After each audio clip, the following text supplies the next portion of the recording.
So, ఇప్పుడు మీరొక సందర్భంలో అనగా మేము విన్నదేంటంటే, సినిమాటోగ్రాఫర్స్ అన్నవాళ్ళు who is handling the camera for the film either you convince the director or you deliver what he wants అనన్నారు. యెస్. సో, దీని గురించి మీరేమంటారు సార్? అదేంటంటే కాంట్రోవర్షియల్‌గా ఉండకుండా డైరెక్టర్‌కి ఏదో కొన్ని థాట్స్ ఉంటాయండి. అతను సీనియర్ అవ్వచ్చు, లేతే ఫ్రెషర్ అవ్వచ్చు. జంజీ కెమెరామన్ ఐ మీన్ డైరెక్టర్ అవ్వచ్చు. ఇప్పుడు ఒక విధంగా కొత్త డైరెక్టర్ వచ్చాడనుకుందాం. మేబీ అతను ఫిల్మ్ స్టడీస్‌లోంచి రావచ్చు. ఏదైనా అవ్వచ్చు. నేనున్నాను. నేను 52 సంవత్సరాల ఫిల్మ్ ఫీల్డ్ ఎక్స్‌పీరియన్స్‌లో ఉన్నాను. ఎన్నో 70 పైచిలుకు సినిమాలు చేశాను. డిఫరెంట్ లాంగ్వేజెస్‌లో అవార్డ్స్ కొట్టేసాను. నాకంటూ ఒక మెచ్యూర్డ్ టెక్నాలజికల్ అవుట్‌పుట్ ఇలా ఉండాలనేది ఉంటది కదా! అవును.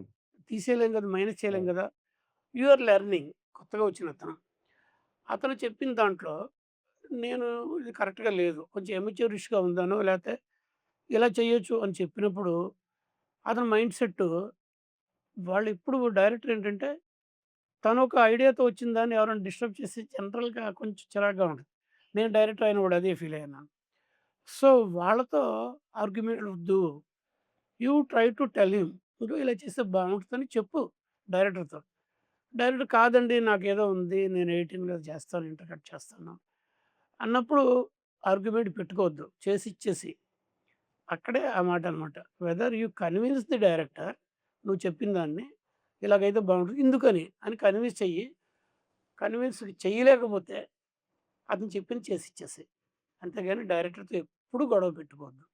అది ప్రాజెక్ట్‌కి మంచిది కాదు అని చెప్పి నేను చాలా సార్లు చెప్పాను. సో, మీ ఎక్స్‌పీరియన్స్‌లో ఏమైనా ఒక బెస్ట్ ఎగ్జాంపుల్ ఫర్ దిస్? జరుగుతాయండి.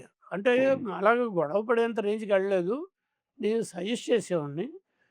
అగైన్ ఇట్ డిపెండ్స్ అండి.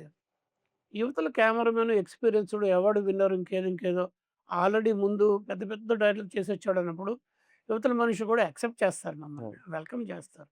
It differs.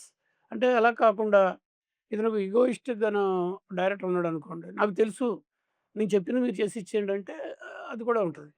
నాకు అంతగా ఎప్పుడు ఇబ్బంది పడలేదు. నేను ఎప్పుడు పడలేదు. 1, 2 చోట్ల సింపుల్ అనమాట. ఇది పెద్ద ఒక డిస్కసబుల్ పాయింట్ కాదు. విశ్వనాథ్ గారితోనే